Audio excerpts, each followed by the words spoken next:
Hello दोस्तों, welcome to my new YouTube channel the knowledge. तो दोस्तों, कल जैसा कि हम जानते हैं कि हम लोग इंडियन पॉलिटी पे क्लासेस ले रहे हैं, तो ये छठी क्लास है। तो दोस्तों, आज जो हम पढ़ेंगे वो पार्ट 1, पार्ट 2 एंड पार्ट 3। कल जो हमने पढ़ा था दोस्तों, वो पढ़ा था हमने प्रीएम्बल मतलब प्रस्तावना। तो दोस्तों, कल का थोड़ा हल्का सा एक शॉर्ट मोड में रिवाइज कर लेते हैं कि प्रस्तावना जो था हमारा, वो प्रीएम्बल जो वो आधारित था ऑब्जेक्ट्स ऑफ रिजोल्यूशन पे। ऑब्जेक्ट्स ऑफ रिजोल्यूशन मतलब उद्देश्य संकल्पों पर आधारित था। जैसे 21 जून 1947 को लाया गया था संविधान में, और लाया कौन था? जवाहरलाल नेहरू। और इसमें दोस्तों हमारे संविधान के दर्शन, परिचय और क्या इसमें दिया है फिलॉसफी, उसका इसमें प्रीएम्बल में दिया हुआ है। और दोस्तों, हमारे प्रीएम्बल को अब तक सिर्फ एक बार अमेंड किया गया है, तो उसमें 42वें संविधान संशोधन 1976 में, जिसके तहत इसमें 3 शब्द डाले गए थे दोस्तों: सोशलिस्ट, सेकुलर, इंटीग्रिटी, सामाजिकता, धर्मनिरपेक्षता और अखंडता। दोस्तों, ये बहुत ही इंपॉर्टेंट है, इसको हमेशा नोट करके रखिए। और जैसा कि दोस्तों मैंने बताया था, इसमें काफ़ी क्रम में शब्द दिए हुए हैं: सार्वभौम, समानता, अधिकार, एकता, अखंडता, धर्मनिरपेक्षता, न्याय। तो दोस्तों, ये सब एक सीक्वेंस में दिया हुआ है, इसको आप जरूर याद करिएगा, जो कि कल के लेक्चर में था। तो सीक्वेंस आप जरूर याद कर रखिएगा दोस्तों। और ये भी हमने कल डिस्कस किया था कि प्रीएम्बल को पहचान पत्र, कॉन्स्टिट्यूशन का आइडेंटिटी कार्ड किसने कहा था? N.A. पलखीवाल ने दोस्तों। और इसी तरह के कई पॉइंट्स हैं दोस्तों, इसको आप रिवाइज करते रहिए, देखते रहिए, क्योंकि प्रीएम्बल काफ़ी इंपॉर्टेंट है। अब दोस्तों, प्रीएम्बल के भाग आता है हमारा संविधान का भाग 1। तो भाग 1 में दोस्तों पार्ट 1, इसमें अनुच्छेद 1 में लिखा है कि भारत का नाम एवं क्षेत्र, मतलब India, it's name and it's area. अब दोस्तों, अनुच्छेद 1 में यह है कि अनुच्छेद 1 से 4 के अंतर्गत भारतीय संघ एवं उसके राज्य क्षेत्र का वर्णन किया गया है।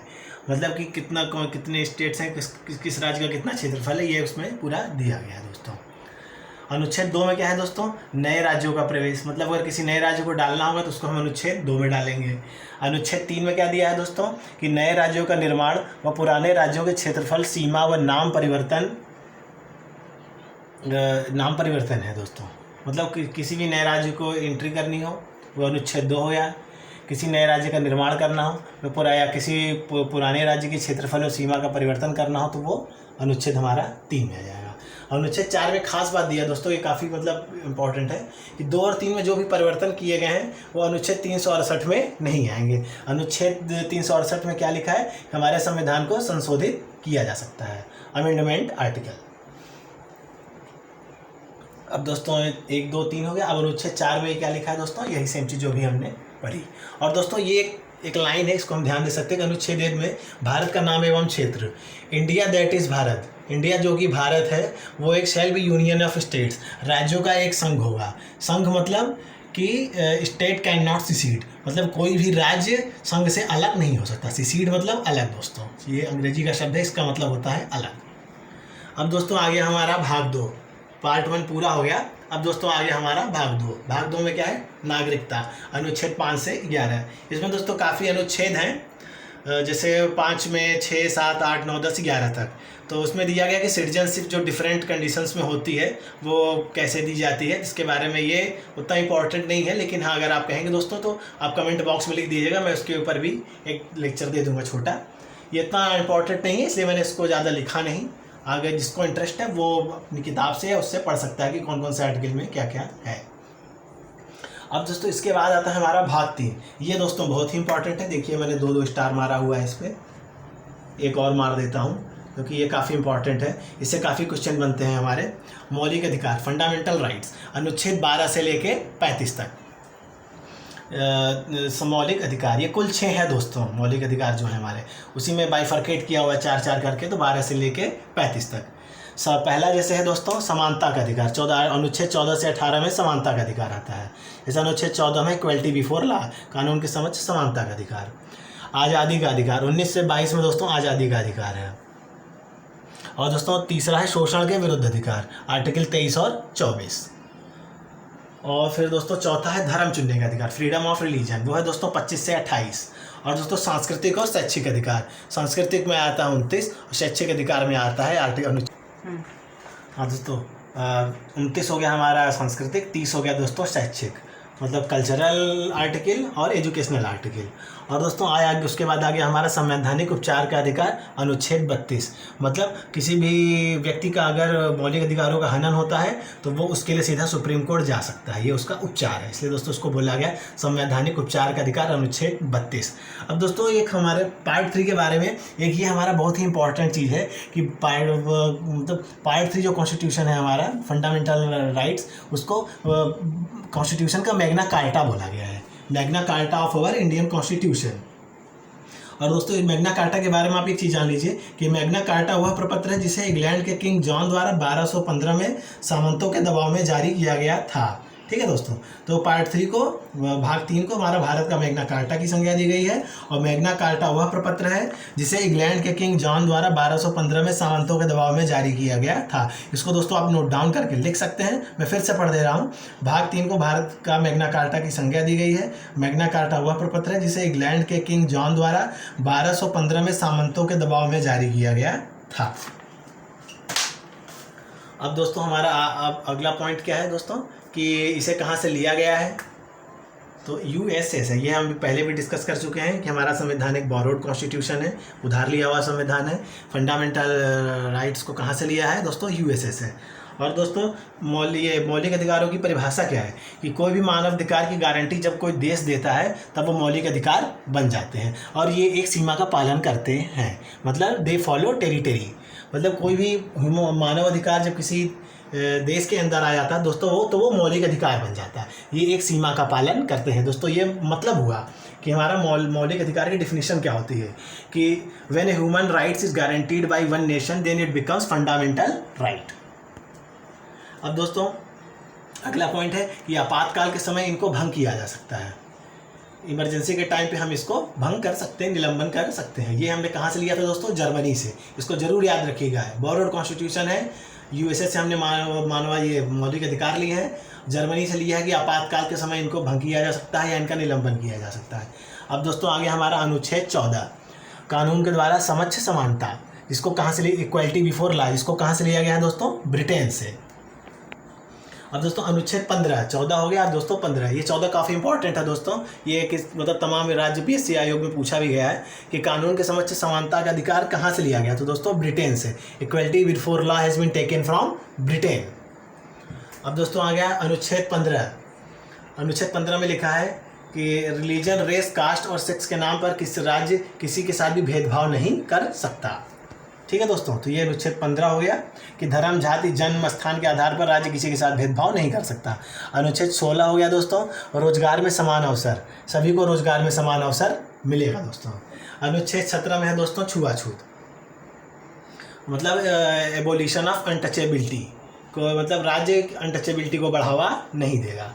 और अगर कोई इसको बढ़ावा देता है, कोई बॉडी या कोई आदमी, तो उसके ऊपर ये रूल लग जाएगा, protection of civil rights act 1976। ठीक है दोस्तों, अब उसके बाद आ गया दोस्तों अनुच्छेद 18 एबोलिशन ऑफ टाइटल्स, विदेश से कोई भी भारतीय व्यक्ति उपाधि धारण नहीं कर सकता। तो दोस्तों ये हो गया अनुच्छेद 18।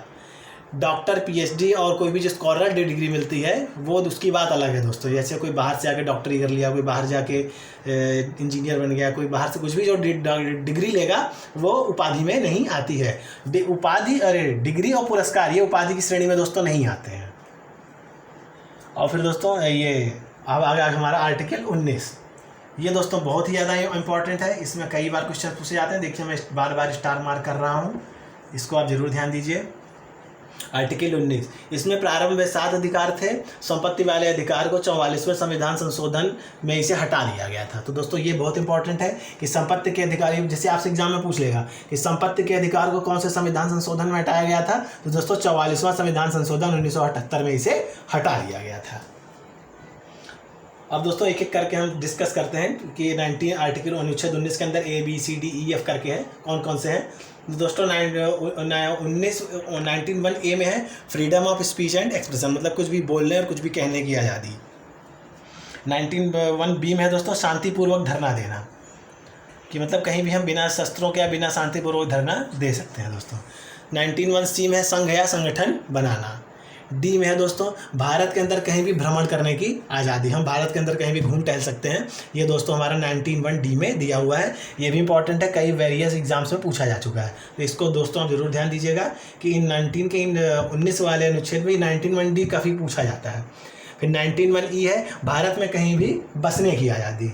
डी था दोस्तों 19(1) सी में लिखा हुआ है संघ या संगठन बनाना। 19(1) डी में भारत के अंदर कहीं भी भ्रमण करने की आज़ादी, मतलब कहीं भी घूम टहल सकते हैं। 19(1) ई में क्या है दोस्तों, भारत में कहीं भी बसने की आज़ादी, भारत में कहीं भी भारत किसी भी स्टेट में सेटल कर सकते हैं। अब दोस्तों 19(1) एफ में था राइट टू प्रॉपर्टी, जिसे देखिए दोस्तों मैंने क्रॉस मारा हुआ है, इसका मतलब इसको 44वें संविधान संशोधन के तहत हटा दिया गया था। और दोस्तों अब आता है 19(1) जी, मतलब ये हट चुका है, इसलिए अब 6 है। 19(1) जी में क्या है, right to follow profession choice, मतलब हम कोई भी नौकरी व्यवसाय करने में आज़ादी, हम कोई भी किसी भी तरह का प्रोफेशन, डॉक्टर, इंजीनियर, टीचर कुछ भी बन सकते हैं। तो दोस्तों ए से जी तक टोटल 7 हुए, लेकिन इसमें ये हटा दिया गया था 19(1) संपत्ति के अधिकार को, इसलिए अब ये टोटल हमारे जो आर्टिकल 19 में है इसमें अब 6 अधिकार हैं। और दोस्तों अब आ गया हमारा आर्टिकल 20, अनुच्छेद 20। अब दोस्तों अनुच्छेद 20 में 3 क्लॉज है दोस्तों। तो पहला क्लॉज क्या कहता है कि किसी भी अपराध की सज़ा बैक डेट से नहीं दी जा सकती, मतलब कोई अगर आज की डेट में अपराध किया है तो उसे आज से ही सज़ा दी जाएगी। क्लॉज 2 में क्या है दोस्तों कि खुद के खिलाफ उसी व्यक्ति को गवाही नहीं दिलवा सकते हैं, मतलब दोस्तों कि हम किसी भी क्रिमिनल को या किसी भी व्यक्ति को विटनेस नहीं बना सकते हैं उसी के किए गए हुए क्राइम के कारण। तीसरा है दोस्तों क्लॉज 3 में आर्टिकल अनुच्छेद 20 के डबल जीओपैडी, मतलब एक ही अपराध की 2 बार सज़ा नहीं दी जा सकती है। तो ये दोस्तों इसको आप नोट कर सकते हैं, उतना इंपॉर्टेंट नहीं है, अनुच्छेद 20 है। अब दोस्तों ये बहुत इंपॉर्टेंट आर्टिकल है अनुच्छेद 21, right to liberty most inferred article, सबसे उद्धृत अनुच्छेद, मतलब कि ये बहुत इंपॉर्टेंट है। ये आपातकाल के समय भी इसका निलंबन नहीं किया जा सकता, कि किसी व्यक्ति को जीने और उसकी स्वतंत्रता की आज़ादी हम कभी भी छीन नहीं सकते हैं। देखिए दोस्तों जैसा कि मैंने लिखा है 20 और 21 को आपातकाल में भी नहीं हटा सकते हैं या बांध सकते हैं, मतलब रिस्ट्रिक्ट कर सकते हैं। 20 और 21 ऐसे 2 अनुच्छेद हैं जिनको हम आपातकाल के दौरान भी नहीं हटा सकते हैं। अब दोस्तों इसी अनुच्छेद 21 में सुप्रीम कोर्ट ने एक स्टेटमेंट दिया था कि शिक्षा का अधिकार ही जीवन का अधिकार है 6 से 14 साल के बच्चों के लिए। ध्यान दीजिएगा दोस्तों, शिक्षा का अधिकार इज इक्वल टू जीवन का अधिकार। ये सुप्रीम कोर्ट ने किस केस में कहा था, मोहिनी जैन वर्सेस कर्नाटक के केस में सुप्रीम कोर्ट ने ऐसा कहा था। एससी मतलब सुप्रीम कोर्ट दोस्तों। तो दोस्तों शिक्षा का अधिकार इज इक्वल टू जीवन का अधिकार, मतलब right to education is equal to right to life.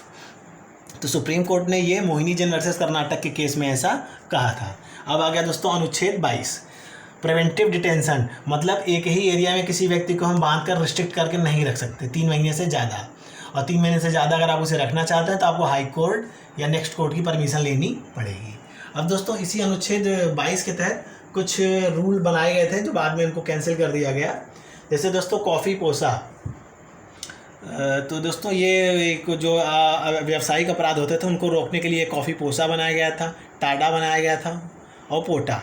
तो दोस्तों पोटा का मतलब है प्रिवेंशन ऑफ टेररिज्म एक्ट, इसे 2002 में बनाया गया एनडीए गवर्नमेंट द्वारा, और 2004 में इसे रिपील मतलब कैंसिल कर दिया गया। Tada terrorist and disruptive activities act, मतलब जो भी आतंकवादी गतिविधियाँ या ख़राब गतिविधियाँ हैं उसको रोकने के लिए सरकार ने इसे बनाया था 1985 में, और 1995 में इसे कैंसिल कर दिया गया था। अब दोस्तों आ गया अनुच्छेद 23। अनुच्छेद 23 बोलता है कि ट्रैफिक इन ह्यूमन बींग्स को रोकना है, मतलब मानव तस्करी को रोकना है, और bigger and any kind of force labour, मतलब बंधुआ मजदूरी को भी रोकना है। अब आ गया दोस्तों अनुच्छेद 24, ये भी बहुत इंपॉर्टेंट है।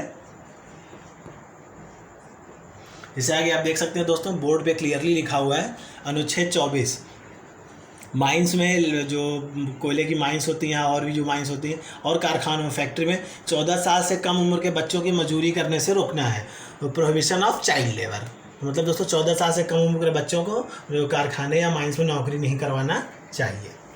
अब आ गया दोस्तों अनुच्छेद 25 से लेकर 28 तक, ये दोस्तों धर्म की आज़ादी का अधिकार है, मतलब कि कोई भी आदमी किसी भी धर्म का प्रचार कर सकता है, किसी भी धर्म को अपना सकता है, और राज्य जो है किसी धर्म या उसके ऊपर रोक नहीं लगाएगा, किसी भी धर्म के बने हुए या उनको गिराया नहीं जाएगा। ये दोस्तों 25 से 28 तक धर्म की आज़ादी का अधिकार है दोस्तों। अनुच्छेद 29 में दोस्तों कल्चर है, अनुच्छेद 30 में दोस्तों एजुकेशन है, और दोस्तों अनुच्छेद 21 में संपत्ति का अधिकार है, जो कि अब कानून का कानूनी अधिकार है। संपत्ति के अधिकार को मौलिक अधिकारों से हटा के लीगल राइट्स में डाल दिया गया था, और दोस्तों इसको हटा दिया गया था। 19 दे बहुत ध्यान दीजिएगा दोस्तों, 19(1)(f) और 31 को कैंसिल करके 44वें संविधान संशोधन के तहत एक नया आर्टिकल डाला गया था 300A। संपत्ति का अधिकार दोस्तों 300A में आता है, इसे 44वें संविधान संशोधन से के बाद से लाया गया है। अब दोस्तों आ गया अनुच्छेद 32। मतलब इसमें क्या लिखा हुआ है कि सर्वोच्च न्यायालय मौलिक अधिकारों का संरक्षक है, इसका हनन होने पर कोई भी सुप्रीम कोर्ट जा सकता है। मैं फिर से पढ़ रहा हूँ दोस्तों, ध्यान दीजिएगा, ये बहुत इंपॉर्टेंट है। अनुच्छेद 32, इसको आप जरूर ध्यान दीजिए। सर्वोच्च न्यायालय मौलिक अधिकारों का संरक्षक है, कोई भी सुप्रीम कोर्ट जा सकता है इसका हनन होने पर। और दोस्तों इसको गार्जियन ऑफ एफआर कहा गया है। फंडामेंटल मतलब अनुच्छेद 32 को फंडामेंटल राइट्स का गार्जियन कहा गया है, और इसको किसने कहा था? अम्बेडकर साहब ने। ठीक है दोस्तों, और अम्बेडकर साहब ने एक स्टेटमेंट भी दिया था अनुच्छेद 32 को लेके कि अनुच्छेद 32 संविधान के भाग 3 का हृदय और आत्मा है। ठीक है दोस्तों, मैं फिर से रिपीट कर रहा हूँ। बाबा अम्बेडकर साहब ने क्या कहा था कि अनुच्छेद 32 संविधान के भाग 3 का हृदय और आत्मा है। अनुच्छेद 32 के हिसाब से मतलब कि किसी भी व्यक्ति के अगर मौलिक अधिकारों का हनन होता है तो वो सीधा सुप्रीम कोर्ट जा सकता है। अब दोस्तों इसी में एक केस हुआ था Golaknath versus union of India.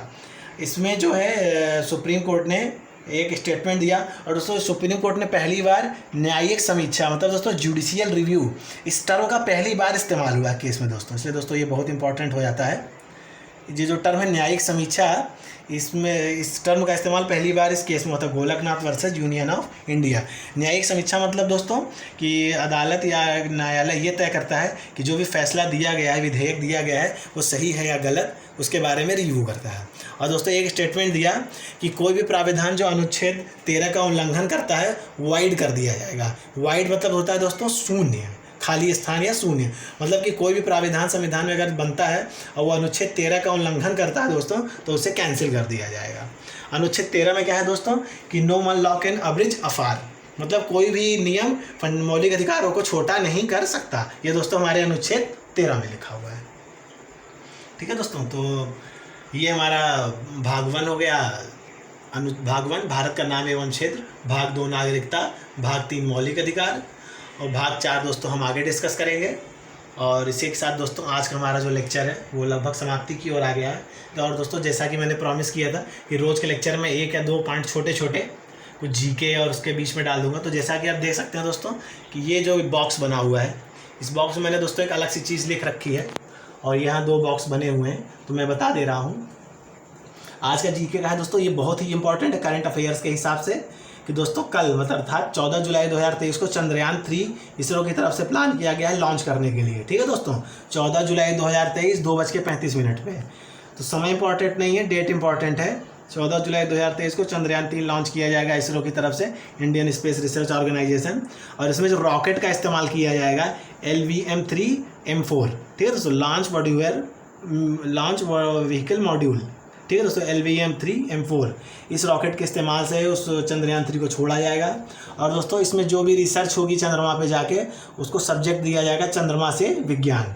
जो रोवर है, जो चंद्रयान है हमारा, वो दोस्तों धरती से चंद्रमा की तरफ लॉन्च होगा, और दोस्तों चंद्रमा के दक्षिणी ध्रुव पर ये जाके खोज करेगा। और अगर ये सफल होता है दोस्तों, तो हमारा देश सबसे पहला ऐसा देश बनेगा जो चंद्रमा के दक्षिणी भाग, जो कि अभी तक एकदम अछूता रहा है, दुनिया की कोई भी अंतरिक्ष एजेंसी वहाँ तक भी नहीं पहुँच पाई है, तो दोस्तों जाएगा। और दोस्तों इसमें जो लैंडर होगा उसका नाम विक्रम है, जो कि हमारे इसरो के पहले संस्थापक, इसरो के खोज करने वाले थे।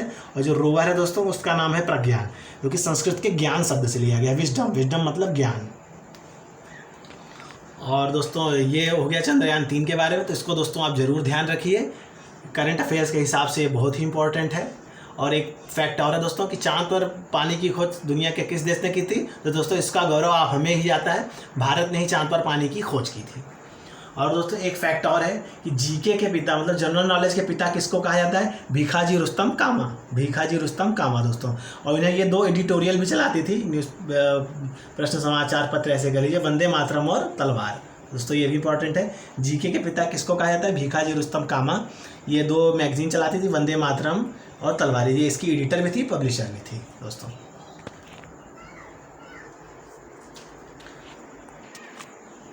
तो दोस्तों अभी हमने संविधान का भाग 1 भारत का नाम एवं क्षेत्र, भाग 2 नागरिकता और भाग 3 मौलिक अधिकार, दोस्तों ये 3 हमने स्टडी किया। इसके अंदर सारे आर्टिकल्स को हमने दोस्तों एक एक करके स्टडी किया। जो भी इंपॉर्टेंट था उस पर मैंने स्टार मारा हुआ है दोस्तों, आप उसको ज़रूर ध्यान रखिए। जैसे कि आज के सबसे इम्पोर्टेंट क्या था कि भारतीय संविधान के भाग 3 को मैग्ना कार्टा की संज्ञा दी गई है। मैग्ना कार्टा एक प्रपत्र था जो कि जॉर्ज पंचम जब आए थे भारत में तो सामंतों के दबाव के कारण एक प्रपत्र जारी किया गया था 1215 में, इसको मैग्ना कार्टा की संज्ञा दी गई थी। तो दोस्तों ये काफ़ी इम्पोर्टेंट चीज़ है। और ये दोस्तों अनुच्छेद 24 ये भी इंपॉर्टेंट है, जो मैं स्टार मार के उसको मैं फिर से रिवाइज करा दे रहा हूँ। अनुच्छेद 24 चाइल्ड लेबर को प्रिवेंट करता है। और दोस्तों अनुच्छेद 32 जो है सर्वोच्च न्यायालय मौलिक अधिकारों का संरक्षक है, मतलब कि supreme court is whole and soul protector of fundamental rights. अगर किसी के मौलिक अधिकारों का हनन होता है तो सीधा सुप्रीम कोर्ट जा सकता है। और दोस्तों अनुच्छेद 32 को गार्जियन ऑफ फंडामेंटल राइट्स कहा गया है। बाबा भीमराव अम्बेडकर ने इसके बारे में कहा था कि संविधान के भाग 3 का हृदय और आत्मा है। तो दोस्तों ये सब चीज़ें काफ़ी इंपॉर्टेंट हैं। कल हम आगे क्लासेस कंटिन्यू करेंगे, जिसमें हम नीति निर्देशक सिद्धांत आर्टिकल 36 से 51 उसको पढ़ेंगे और डिस्कस करेंगे। कौन कौन से उसमें इंपॉर्टेंट आर्टिकल्स हैं, क्या क्या उसमें कंटेंट्स निहित है। और ये जैसे कि आयरलैंड से लिया गया है, तो ये इसी तरह की और आगे की चीज़ें हम कल डिस्कस करेंगे।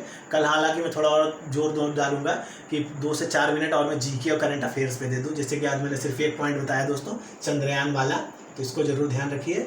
और दोस्तों मेरी आपसे सिर्फ यही रिक्वेस्ट है कि अगर जो भी वीडियो की क्वालिटी या आवाज़ में इम्प्रूवमेंट करने में अगर दोस्तों आपके कोई कमेंट्स या सजेशन तो उसको ज़रूर बताएं दोस्तों, ताकि मैं इसको अपने चैनल में अप्लाई कर सकूँ और मेरा वीडियो बेहतर से बेहतर बन सके। और नॉलेज जो है दोस्तों, जैसा कि चैनल का नाम है द नॉलेज, वो ज़्यादा से ज़्यादा लोगों तक ईजी वे में पहुँचता है। थैंक यू दोस्तों।